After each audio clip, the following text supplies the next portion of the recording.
Que Dieu vous bénisse tous. Que le Saint-Esprit soit le guide de notre méditation. Que vous veniez comprendre sa parole pour qu'alors vous puissiez obéir. Si nous ne comprenons pas la parole de Dieu, comment pouvons-nous y obéir, n'est-ce pas? Comment pouvons-nous la pratiquer? Et seul le Saint-Esprit donne la compréhension, l'éclaircissement pour que nous puissions comprendre et obéir. Maintenant, nous entendons beaucoup de personnes dire « Évêque, que dois-je faire? Que dois-je faire pour recevoir le Saint-Esprit ?» Je fais le jeûne de Daniel, je m'efforce, je donne le meilleur de moi. Elles disent cela. Dieu seul sait si c'est le meilleur ou pas. Mais les personnes disent cela, d'accord? Mais le fait est que il y a deux choses que vous devez comprendre dans la relation avec Dieu. Deux choses. D'abord, ce qu'il dit. Vous comprenez ce qu'il dit. Cherchez à savoir ce qu'il dit. Si ce qu'il dit est compréhensible, vous comprenez. Alors, vous avez compris. Le Saint-Esprit vous a donné la lumière pour comprendre. Deuxième chose, vous pratiquez. Vous obéissez. Peu importe si le cœur sent l'envie ou non d'obéir. Qui a du bon sens obéit.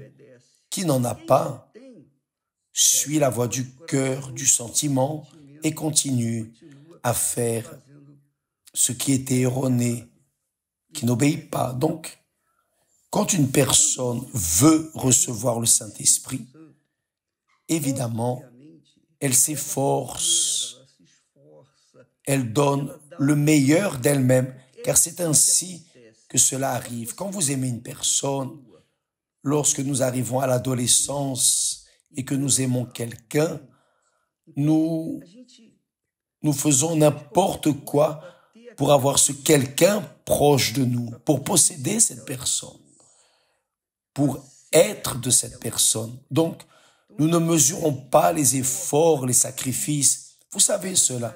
Vous qui m'écoutez en ce moment et qui avez déjà eu cet âge juvénile, cet âge où ont commencé vos sentiments, etc. Vous savez de quoi je parle. Donc, quand la personne veut quelque chose, lorsqu'elle désire réellement, elle met toute sa force, c'est-à-dire elle fait, elle suit les instincts de son cœur, les désirs de son cœur, la convoitise de son cœur, elle obéit à son cœur fidèlement, n'est-ce pas? Très bien. Ainsi, la personne doit faire en relation à Dieu. Ce qu'il dit, parfois, semble impossible à réaliser, mais ce ne l'est pas, car Dieu n'est pas fou de nous demander quelque chose qu'on ne puisse pas faire, oui ou non? Ce n'est pas rationnel, ce n'est pas intelligent. Comment va-t-il demander une chose que je ne puisse pas lui donner?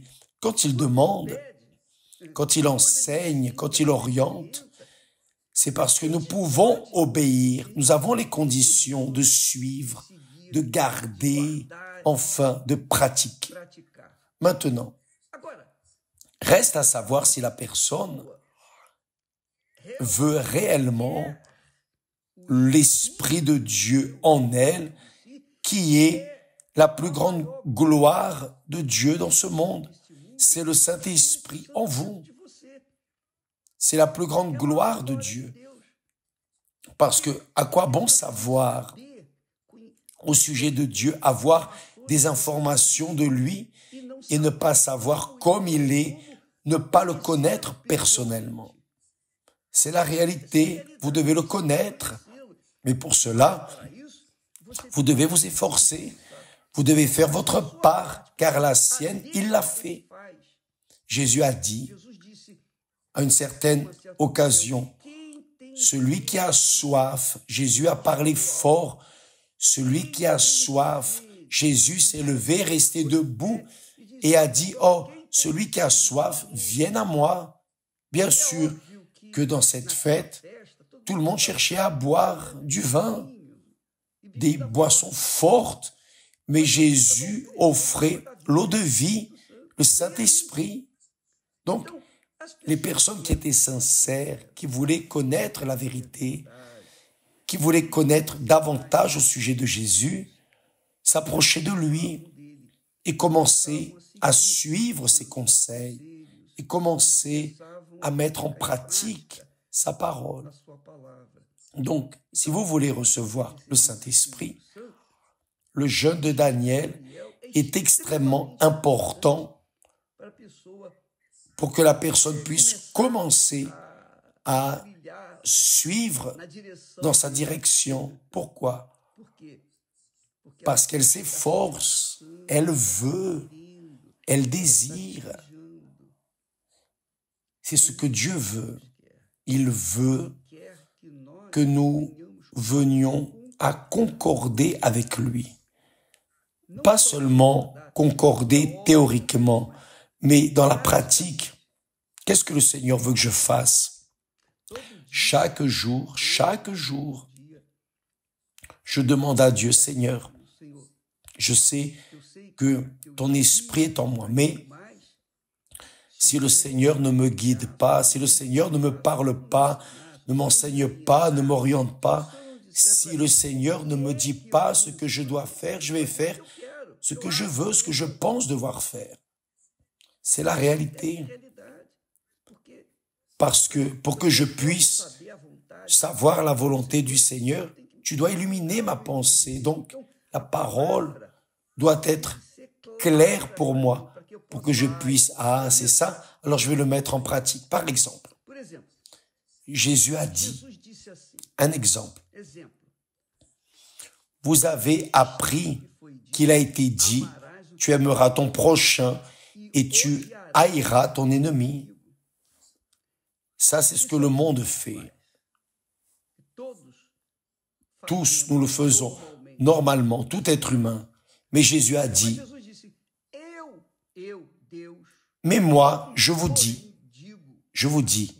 aimez vos ennemis. Mais comment puis-je aimer un ennemi? Comment puis-je aimer une personne qui me hait, qui veut mon mal, qui m'a fait mal, qui a essayé de me tuer? Aimer n'est pas dans le sens de vouloir, de sentir de l'amour comme cet amour faux qui existe dans ce monde. Aimer, c'est vouloir le bien. Juste cela. C'est cela. Ce n'est pas vouloir sentir une passion, non. Sentir de la miséricorde, non. Aimer, c'est vouloir le bien. C'est une attitude, c'est une décision de votre tête, de ma tête, de notre tête. Je décide vouloir le bien de cette personne. Quand je fais cela, Dieu voit que même si mon cœur crie et réclame, voulant que cette personne meure et que l'information court, même si je sens cela, je ne prête pas attention à ce que mon cœur sent ou ne sent pas. Je marche par la foi intelligente dans la parole de Dieu. Aimer mon ennemi, vouloir le bien de mon ennemi, si possible, tendre la main à mon ennemi. S'il a faim, lui donner du pain. S'il a froid, lui donner une couverture. S'il est perdu, lui donner l'orientation, montrer le chemin, quel que soit l'ennemi. Par exemple, il a dit, bénissez ceux qui vous maudissent. La personne vous a maudit, votre mère, votre père vous ont maudit, mais vous, oh mon Dieu, aie miséricorde de ma mère, de mon père. Ils ont fait cela parce qu'ils ont été poussés par un mauvais esprit, D'ailleurs, je vais vous conseiller de regarder ce film sur Univers qui parle d'un fait, une réalité. C'est arrivé.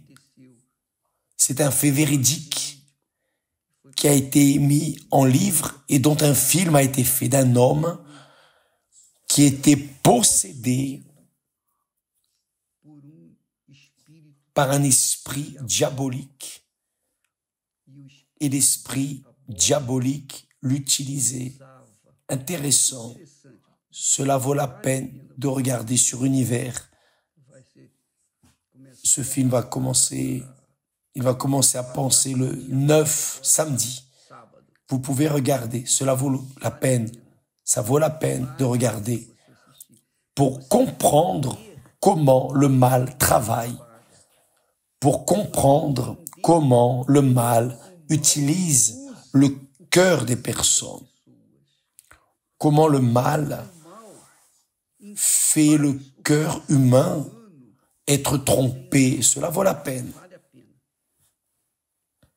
Sur Univers, ce samedi à 21h. Mais parlons encore de ce que Jésus a dit. Aimez vos ennemis. Donc, aimer signifie vouloir le bien. Ce n'est pas sentir de l'amour, de la passion ou vouloir embrasser et embrasser. Rien de tout cela. Aimer, c'est vouloir le bien à l'ennemi. C'est cela. Aimer l'ennemi, c'est vouloir du bien à l'ennemi. Bénissez ceux qui vous maudissent, c'est-à-dire la personne maudit et vous dites que Dieu te bénisse, que Dieu ait miséricorde. Faites du bien, voyez bien, faites du bien à ceux qui vous haïssent. Quelle merveille! Lorsque vous faites le bien à une personne qui vous veut du mal, vous cassez son cœur, vous agressez, vous blessez son cœur qui est rempli de mauvaises intentions envers vous. Et là, elle va penser, mais je hais cette personne, mais elle me tend la main. Elle va raisonner. Et dans ce qu'elle va raisonner, que va-t-elle faire? Elle va dire non, je ne vais pas suivre mon cœur. Je vais rendre la monnaie, je vais lui faire le bien aussi. Et là, vous cessez d'avoir un ennemi. Parce que la personne devient votre ami. Parce que vous avez fait le bien pour elle. Et priez pour ceux qui vous maltraitent.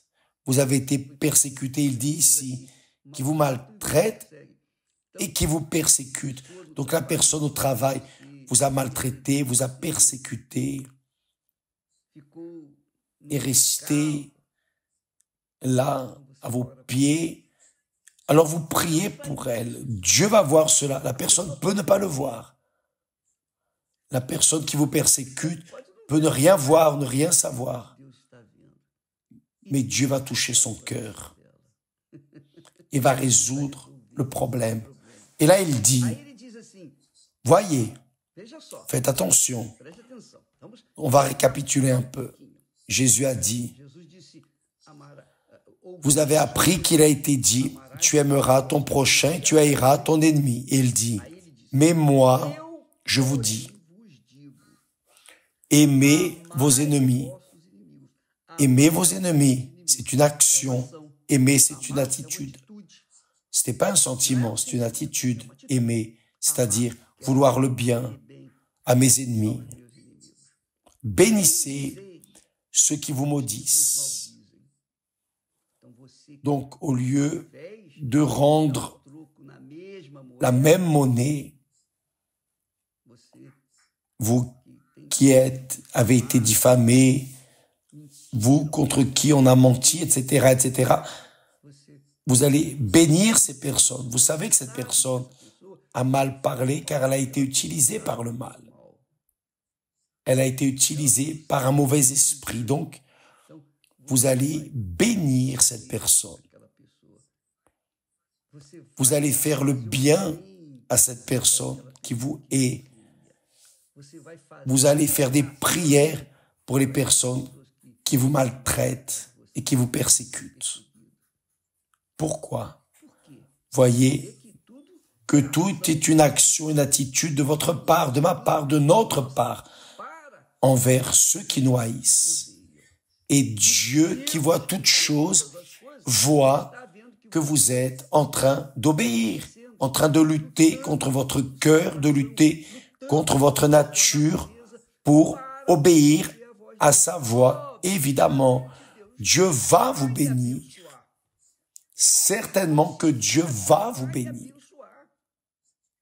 Quand vous serez en train de prier pour votre ennemi, c'est une prière plus forte que de prier pour vous-même ou pour ceux qui vous aiment, qui vous aiment. Comprenez-vous? Donc il dit, aimez vos ennemis, bénissez ceux qui vous haïssent, faites le bien à ceux qui vous haïssent, priez pour ceux qui vous maltraitent et vous persécutent, afin que vous soyez fils de votre Père qui est dans les cieux. Afin que vous soyez fils de votre Père qui est dans les cieux, c'est-à-dire que tous ne sont pas fils, les personnes ne naissent pas enfants de Dieu. Les personnes naissent de Dieu par le Saint-Esprit. Vous voulez être enfant de Dieu, vous voulez naître de Dieu, vous voulez naître de l'Esprit, recevoir le Saint-Esprit, alors vous devez contrarier les impulsions de votre cœur. C'est cela, mes amis. C'est dur et difficile, évêque, s'il vous plaît, mes amis, ne donnez pas d'excuses à moi ni aux autres. Faites ce qui est correct, faites vos comptes avec Dieu et faites ce qu'il ordonne et vous serez heureux. Vous vérifiez, par exemple, vous savez qui ne sait pas dans ce monde que j'ai été haï, beaucoup de fake news, de mensonges, de choses erronées ont été dites contre moi. Je suis appelé d'escroc, de trompeur, de faux prophètes, d'antéchrist. Beaucoup de personnes font cela, me haïssent gratuitement. Elles ne me connaissent même pas. Et je ne les connais pas non plus. Je ne les connais que lorsqu'elles rendent témoignage et qu'elles disent « Je haïssais l'évêque ». Vous voyez, qui a amené ces personnes à l'église et qui les a transformées, qui a transformé leur haine en amour envers nous. C'est le Saint-Esprit. C'est lui qui fait cela. Il a utilisé un pasteur, une personne, un parent, un ami, mais d'une manière ou d'une autre, il a transformé la haine de beaucoup de personnes grâce à Dieu en amour envers nous. Et je ne savais même pas. Mais que fais-je? Je prie pour tous. Je prie pour tous, tous. Bons et mauvais, justes et injustes, ennemis, persécuteurs, ceux qui me haïssent, ceux qui parlent mal de moi, que Dieu bénisse toutes ces personnes, ceux qui m'ont fait du mal, qui m'ont porté préjudice ou qui ont essayé de me porter préjudice, parce qu'en réalité, ils ne m'ont pas porté préjudice, mais seulement à eux-mêmes. Une fois qu'ils lancent des plaies contre moi, ce sont eux, contre eux qu'ils lancent des plaies, car on ne donne que ce qu'on a. Je donne ce que j'ai, et chacun donne ce qu'il a. Et ces personnes ont donné le mal, mais je rends le bien. Que Dieu bénisse ces personnes. Par exemple, les personnes qui nous regardent, je sais, juste pour surveiller ce que je dis, surveiller mes pensées, juste pour critiquer, pour lancer des pierres, censurer. Que Dieu ait miséricorde et vous bénisse.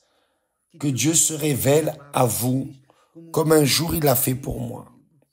Que Dieu, le tout-puissant Dieu d'Abraham, d'Isaac et d'Israël, le Père de notre Seigneur et Sauveur Jésus-Christ, qu'à travers son Saint-Esprit vienne illuminer la compréhension de tous ceux qui me haïssent, de tous ceux qui me maudissent, de tous ceux qui veulent mon mal, de tous ceux qui me maltraitent,